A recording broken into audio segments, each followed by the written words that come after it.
touchdown. And he flips the ball to Rowdy to do with what he will. What's going on, guys? Welcome in to my top 8 rookies that I like for 2025 fantasy football.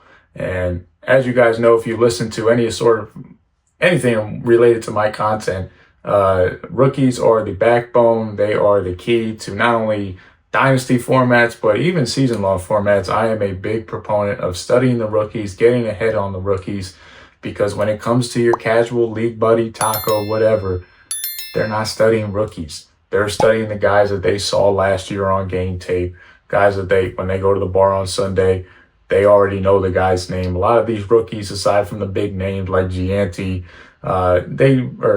Genty, as I still need to correct that pronunciation, but they already, aside from that, they just don't know those guys, okay? So I'm going to give you my top 8 rookies, my player evaluations on all the guys that I ended up liking.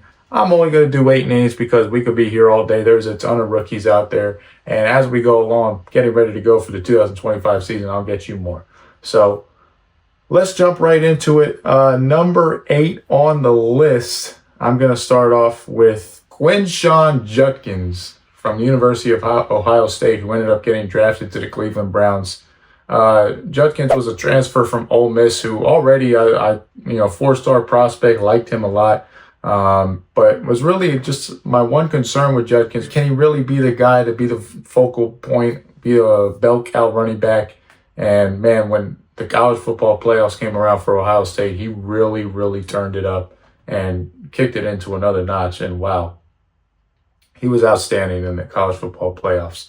Couple of my favorite traits around Judkins: he's selfless. Okay, this guy running the ball, blocking, he hit defenders hard as hell, but the guy just was not afraid of contact whatsoever, and that's probably my number one trait that I'm going to talk about in this video when it comes to just players in general, guys. I want players that are selfless. I want players that are going to sacrifice everything, put their body on the line, and it sounds a little deep, but when you're comparing it to fantasy football, that's what I want. I want guys that are going to put everything on the freaking line for my team and my, $200, $500 pools that I'm in. And it's a lot deeper to them as it is to us sitting at home watching the games on TV. But look, do you want a guy that's going to give it a little bit, or a guy that's going to literally lay his entire body out on the line? I want guys that are going to lay their entire body out on the line. That's what Judkins is going to do. Now, another trait you'll probably hear me talk about with the backs as well is how is his blitz pickup protection. All the guys that I have on running back for the top 8 are really good blitz pickup guys. Okay, the way you stay on the field in the NFL in 2025 as a running back is your pass protection. Okay, a lot of running backs out there, there's guys that can really run the ball well, but they just aren't good in pass pro. And considering how many times, the quarterback's got to throw 30, 35, if not more, every single game, you want guys out there that are going to be good in blitz pickup, considering that these defenses want to be aggressive. They want to blitz the hell out of you. It's more prevalent than ever, I feel like, knowing that, these offenses are willing to attack vertically.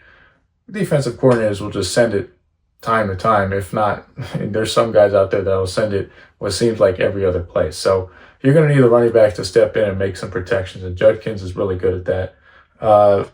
Not really a guy that's a home run hitter, but excellent vision, patient as hell, nice quick acceleration. It's underrated with him. Now, the guy that we're going to talk about next, he's the guy that's really the home run hitter, and you could take a guess at who I'm talking about. But when it comes to Judkins, he's just a really overall solid running back. I think it's a perfect fit for him going to Cleveland. He's going to step right in and be a guy that will run like a human sledgehammer and consistently be that guy that's like a battering ram. And in a tough, cold environment in Cleveland, that's really what you want in those November, December games, which is another trait that you guys will hear me talk about a lot. Is this running back, can he, in those sort of environments, Cleveland, Buffalo, Green Bay, can these guys be November, December backs in those sort of climates? And I think Judkins can absolutely be that guy. The only couple knocks I have on him is that he could be a little too upright. I think, a lot of running backs, the great ones, they have really good balance when they're getting low on their runs. He's just a little more, he just stands up straight when he's running the ball.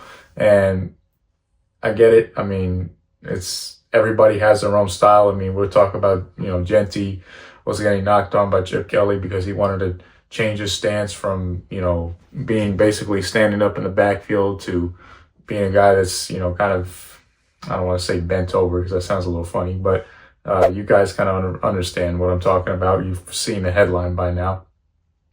But Judkins, it's kind of like, when you're playing defense, that's kind of what they were trying to compare it to for an analogy. You kind of want to be low. You kind of want to be able to turn quick on a dime.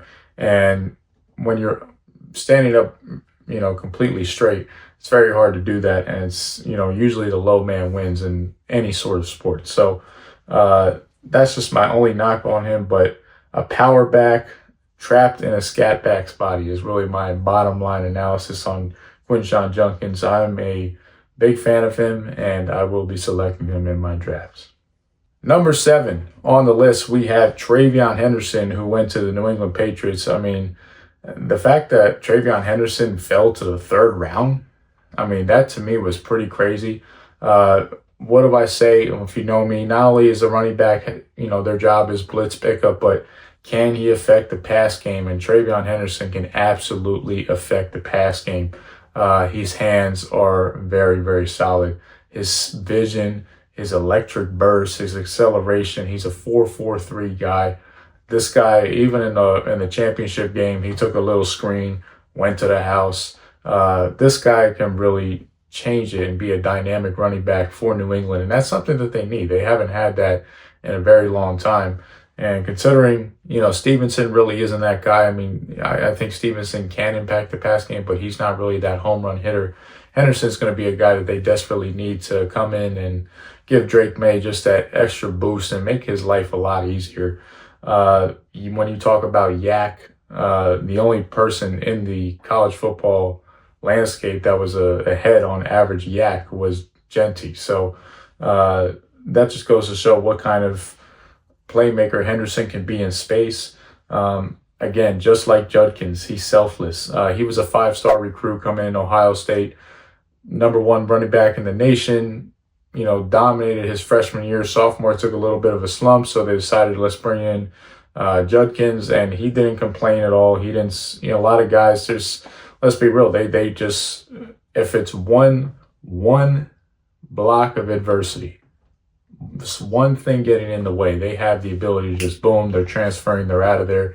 He didn't think about that at all. Now, granted, Ohio State was a stacked team, so they probably knew they could win a championship, but even so, I mean, you would be surprised, at how these just little things can make these guys transfer. I mean, so he didn't even think about anything like that. He kept his head down and embraced the role, and it honestly could have made him a little bit better and might not have improved his draft stock, but it helped him save carries and save juice for later in the year when they really needed it. The only negative I have on Henderson, he's just a little too fancy, and that's kind of what it comes with being a 5-star #1 running back. You think you could just run around everybody, you could just hit everybody. A lot of these guys want to do all these stutter step and juke moves and stuff like that. And there's nothing wrong with doing that, but it's knowing a time and a place for that. It's what the great running backs can do, and he can just do that a little bit too much. But if he can know when to do it and when not to do it, basically that'll come with experience in the pros. I think Henderson's going to be a hell of a running back for the Patriots. Number 6 on my list, I have Colston Lovelin, who got drafted 10th overall to the Bears. To me, when I watched Lovelin, I wasn't blown away on tape, but the bottom line with Colston Lovelin is he just flat out gets open.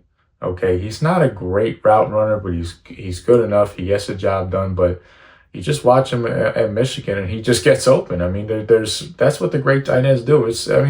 You look at Jason Witten.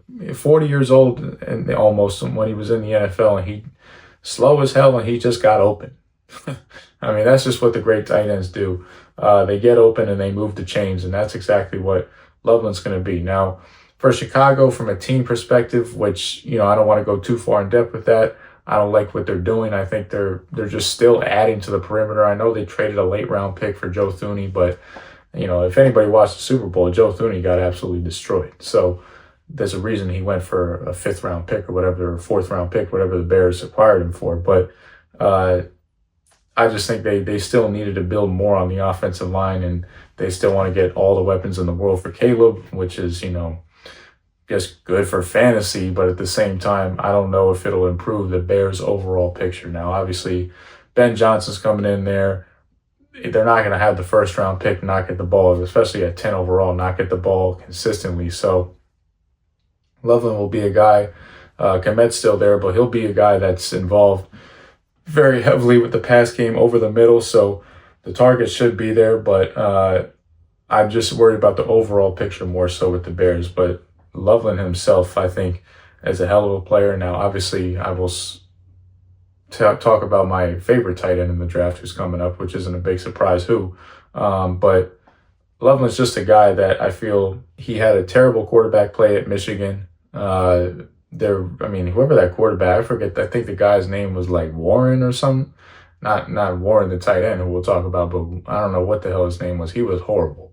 Okay, there was a lot of balls that were just over his head, not on the numbers by any stretch of the imagination. It was completely, he was just spraying the ball. There's really no other way to put it. But Lovelin was still able to do enough to get the job done. I felt like he lost some concentration at times, but to be honest, I kind of blame that all on the fact that, Michigan won the national championship. They're kind of coming off a hangover, if you want to call it that. You look at some of the other guys, they regressed on draft stock. Mason Graham still went in the top 5, but Will Johnson, it was supposed to be a 1st round pick. He had a medical issue, but his draft stock sunk all the way to the middle of the 2nd round. So I just think that team overall wasn't as hungry and motivated as it once was. But the bottom line with Lovelin is he is a short to intermediate meat and potatoes catching machine from 0 to 19 yards. I think that's where he's going to get the job done. Not an explosive, big play receiving threat, but he's just a reliable security blanket, and that's what the tight end's job is. Number 5 on the list, we have Ted McMillan from Arizona, who ended up getting drafted 8th overall to Carolina. Ted McMillan, I got to be honest, guys, he was a very, very tough evaluation for me. That's because there's really a contrast in his highlights and his full body of work against really what was a very average strength of schedule for the Arizona Wildcats. I think he's got uber talent. He's got great size. He's got great athleticism. He's not a speed guy at all, which is slightly concerning in a sense. I mean, I know his long strides kind of make up for the lack of just quick burst speed. But the thing with McMillan is he wasn't big on separation. And it's not to say that he couldn't separate at all, but that just wasn't his number one attribute. And in today's game, that's really what the quarterback needs. And that's just a number one trait, in my opinion, that receivers have to have. The old days of, the Dez Bryants and receivers like that, where they're not only separation guys, but they're the contested catch guys. I just think that's something of the past at this point. I mean, the quarterbacks really aren't as good as they once were. I think a lot of these college systems and coaches really fail the quarterbacks, getting them prepped for the next level. So they're coming in, they're doing very robotic, easy schemes, and they're just not pro-ready quarterbacks making pro reads. It's not what the game used to be when it comes to quarterbacks. And, Bryce Young, he was a quarterback who improved as the year went along, but I still think he struggles a lot. And I think what would be the best to help him would be a receiver that he can see open. I mean, Bryce Young's a little bit of a smaller quarterback, so McMillan from a distance, when he's in the pocket, it's going to look like a receiver that's covered. But I've been wrong before, but I've said this before about Drake London, and, Drake London statistically had a really good year this past year, but you look at the amount of targets that he had, it went through the roof compared to what he had the first 2 years. So it's not like Drake London had, big time explosive games where he was averaging 15, 16 yards a catch. He still, if I, 11, 12-yard catch receiver on average. So nothing wrong with that. I mean, there's a role for that. But to me, to be that next level receiver, I just don't really see, that sort of style working in today's game. Again, the talent's there, but I just worry about that's just I don't know about the fit. That's why I don't have McMillan personally as my number one receiver, but I see the talent. I see the reason why he got drafted 8th overall, but it is definitely a concern of mine, and it's not reason why I don't have him as a consensus number one, as a lot of people do. Technically, I have him as number 3 receiver now that I think about it. The next 2 guys we're going to get into are going to be my number 2 and number 1 receivers. But my last deal of concern with McMillan is he's had the same exact quarterback since he was in 8th grade. Okay, I think his name is Noah Fifita, if I'm pronouncing that correctly. He's been his quarterback throughout high school. He's been his quarterback throughout Arizona. And when you look at his tape, a lot of it can be playground-ish football. I mean, just throw it up and give me the ball. And with a talent like McMillan, he's able to make the plays. But at the same time, I kind of worry about with Bryce Young, will that carry over? And we'll wait and see. But that's my concern on McMillan. I still think he's a hell of a talent. Don't get me wrong, but I do have some concerns there, if I'm being honest. Number 4 on the list is Mecha Ibuka from Ohio State, one of my favorite studies of this entire draft. And honestly, a guy that I'm very shocked slipped all the way down to 22, 21 overall to Tampa Bay. Tampa Bay picked up an absolute steal there.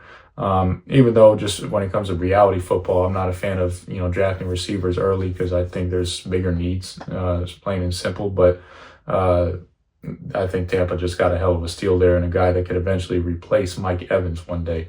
Ibuka was a 5-star recruit, number 1 player in the nation, coming from Ohio State, where the receiver evidence is league-wide at this point. I mean, you talk about Olave, you talk about Wilson on the Jets, you talk about JSN.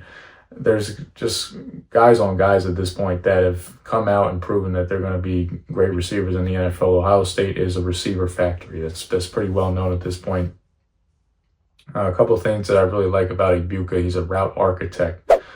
This guy, from the deep routes, the intermediate routes, to the short routes, really the short and the intermediate is his game. He can go over the top if he has to, but that's not really his style. He's very similar to JSN. I think he's a guy that just knows how to kill you in the short to intermediate game, and be a guy that can have 100+ catches a year if the targets allow for him in the NFL. This guy just knows how to get open and literally slice you to death with 1,000 paper cuts. That's probably the best way to put it. And my favorite part about Ibuka is he just makes everything look so easy. He's a natural football player. And when you're a 5-star recruit and you're number 1 player in the nation, there's a reason for that. It's probably because football is like second nature to you. And that's exactly what it was. Watching Ibuka's tape this past year, I think he's going to be an absolute star at the next level. His run blocking is outstanding. So I think that'll keep him on the field, even in base, and probably send Godwin to the sideline, even though that's kind of an outdated formation at this point. Tampa's not really a team to do that to. With Bucky Irving, they'll just run it out of the shotgun, if I had to imagine. But it's a new offense this year. I mean, the offensive coordinator left to go coach the Jaguars, so we'll see how that is. The only concern I have with Ibuka is I thought defensive backs who were able to get up on him, press man, physically contest him, they were able to not have their way, but sometimes have their way. And I'll emphasize sometimes, because he still made plays on him. But in college, the press man, that's not a style that a lot of teams can play, just because they don't have the personnel. They don't have NFL corners. They got very average to below average corners. And when you're going up against receivers like Ohio State, you're just going to play back and say, hey man, take the underneath stuff, just don't beat us over the top. And that's what exactly Ibuka did. So in the NFL, it would be a little different, but I don't expect him to just completely get baffled by press man coverage. I mean, Olave was a receiver coming out that, in my evaluation, I felt he was going to get completely rerouted at the line of scrimmage, and press man was going to completely throw him off. And he was a very skinny player and still is, but he's proven me wrong in that aspect. So I like to say Ibuka at 200 pounds, he will not struggle with that at all. Number 3 on the list, this man needs no explanation what he can do, what type of football player he is. There's a reason Jacksonville traded up to number 2 overall, gave up two first-round picks and a second-round pick for a third-round pick. You guys know who I'm talking about. I'm talking about Travis Hunter. Travis Hunter made everybody's life easier at Colorado. He made Deion's life easier. Even though Shedeur didn't have any benefit when it came to the draft stock. I don't want to say he burst Shedeur because that might be a little bit of a stretch, but probably my biggest concern was Shedeur's evaluation, who, fell to the 5th round for a reason. I think the 5th round was still harsh, but I'll just say this briefly, I thought Shedeur was a 2nd or 3rd round player. And the reason I never thought he was a 1st round player is a lot of the times he was just playing playground football with Travis Hunter. Just throw it up and Hunter would make a play, and he made plays. I mean, then that's just goes to show the type of athlete and talent that Hunter is.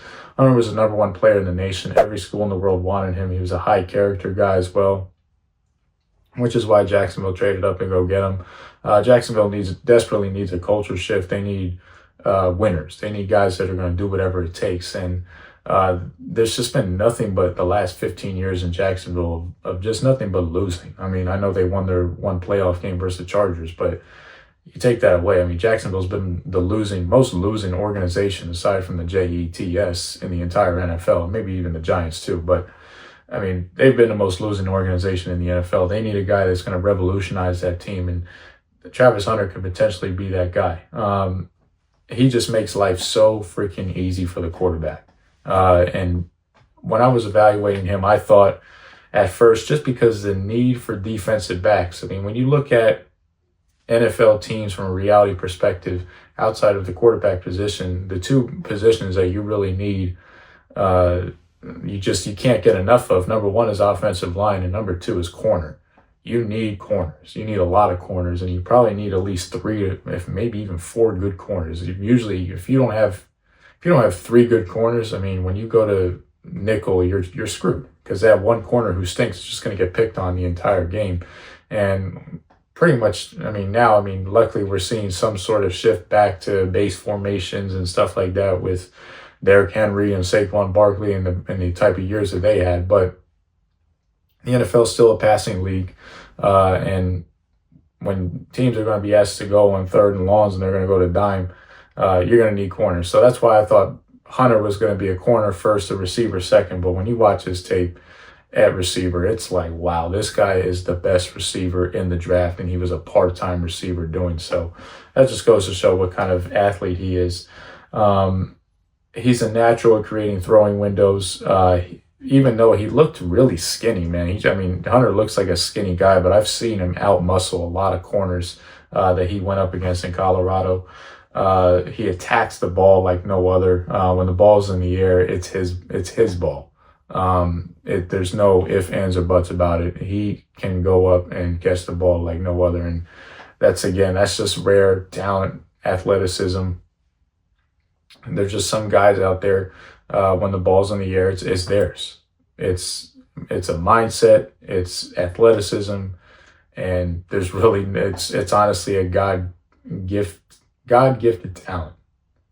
There's not really, you can't coach that. I mean, that's just a God-gifted talent, and that's what Travis Hunter is, plain and simple. His yak, unbelievable. Good luck trying to catch this guy in open space. Not only does he have the speed, but he has the finesse. He has the aggression.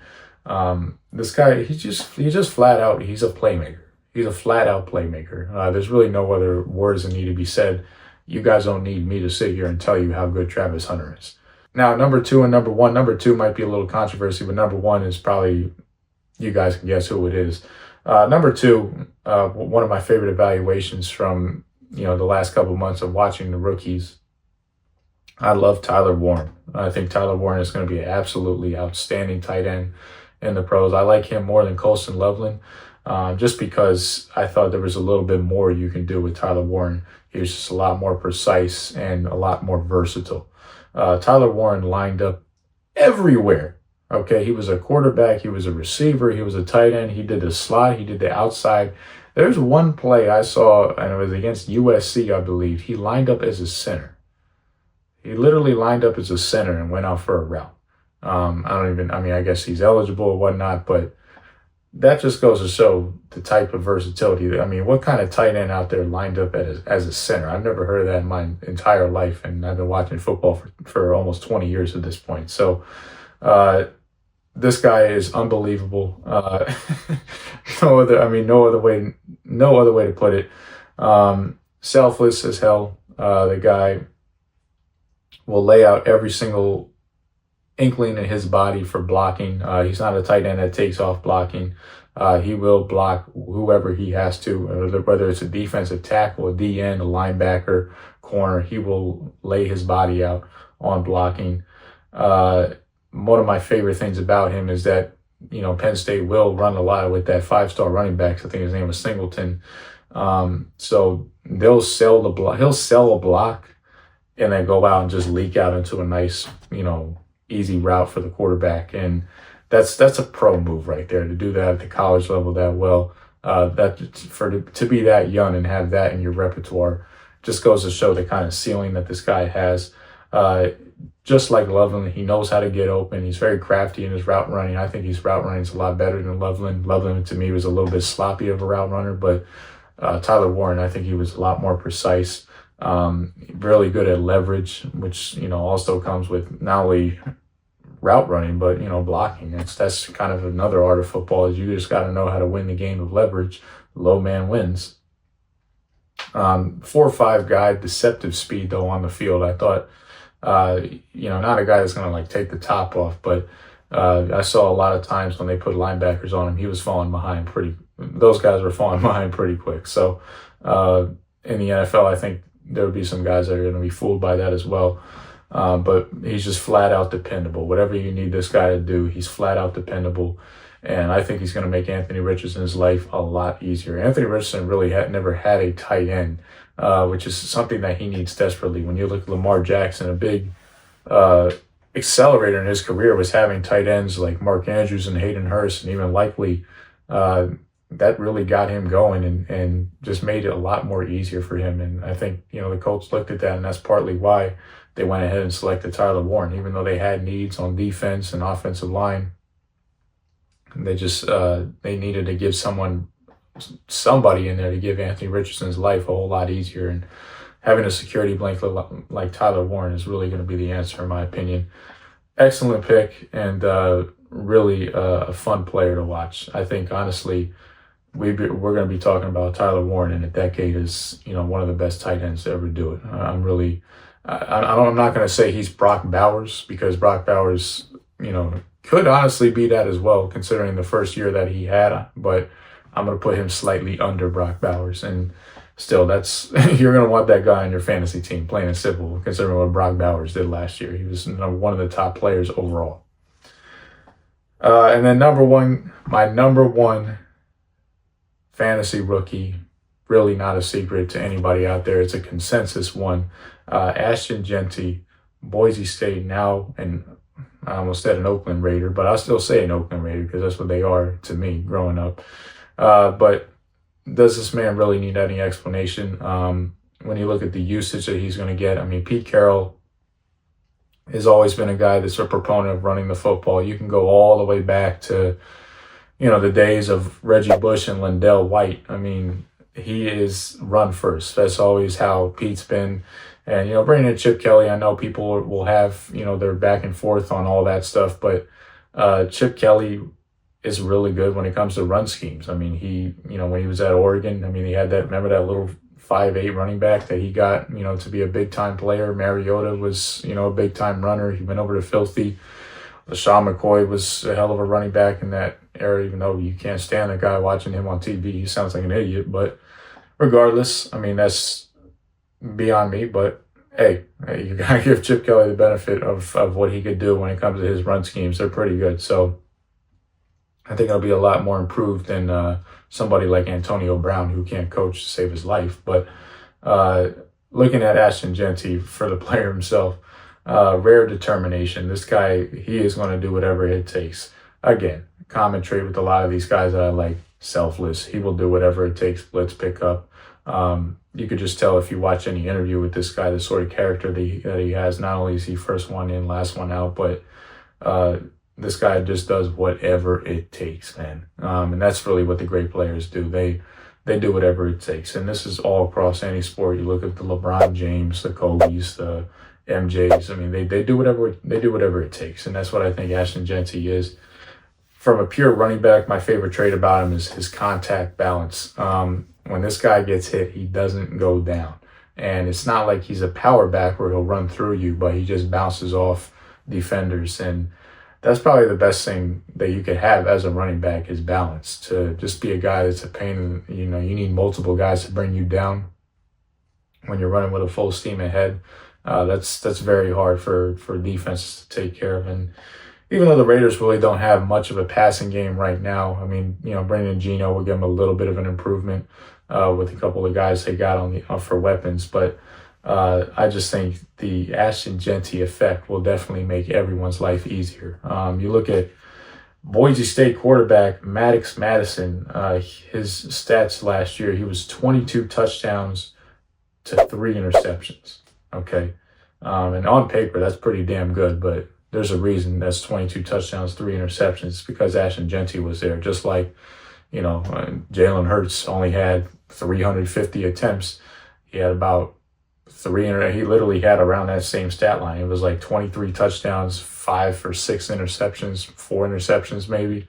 The reason that was is because they had Saquon Barkley running like that. So there's nothing wrong with it, but that's just, in my opinion, that's the style of football that you want to play in today's game. Everyone's going pass, but I like to zig where everyone's sagging. And even though I don't have any opinion on any of these NFL teams and how to win, I think if you study the past year, you look at, what the Ravens are doing, you look at what Filthy did with Saquon Barkley, the Raiders can build something similar on offense. Now, they're not going to win the Super Bowl because they don't have the talent of, an Eagles or Baltimore, but they can build something similar just from their offensive identity with Ashton Genty. The only thing I have a little bit of a pause on with Genty is that if this Raiders O-line doesn't hold up to be, at least average, it could be a little problematic because last year they were abysmal. But I'm just going to give everybody a refresh because Antonio Pierce, that's not a real coach. Okay, that's a cheerleader playing as a coach. They're going to get real coaches even in there. And I know Chip Kelly has basically got bullied and, completely spit on and chewed up by all those old filthy players that are sitting there on the couch talking about how they could have and they would have and they should have and they could have won a Super Bowl and all this garbage. I mean, look, I'm not going to say Chip Kelly was a great coach, but I don't think Chip Kelly's going to be a bad OC. I actually think he'll be a pretty good OC in the NFL. And knowing what he wants to do running the football, I think he'll have a plan for Genty and they're going to make this work. So I would get on Ashton Genty the first round of your fantasy football draft, point being, if he's in Dynasty, go get him because that's probably the best bet out of all these guys. So there you guys have it. In 2 months from today, I will be releasing my 2025 Showtime Fantasy Big Board / Draft Guide. And you guys can be able to purchase it. I will have the link coming out in probably a month from now. So be on the lookout for that. Make sure you guys follow me on Instagram, Showtime_FF Fantasy, and keep in tune, man, because we are just getting started back up and a lot of content's going to be coming out video wise right here on the YouTube page. The podcast is officially dead. I hate to break it to you guys. The podcast is officially dead. But we will still be uploading to the podcast just in a different format because, hey, 2025, it's video or bust. So there you go, guys. Just make sure you don't have some draft bust. I'll see you in the next one. Peace.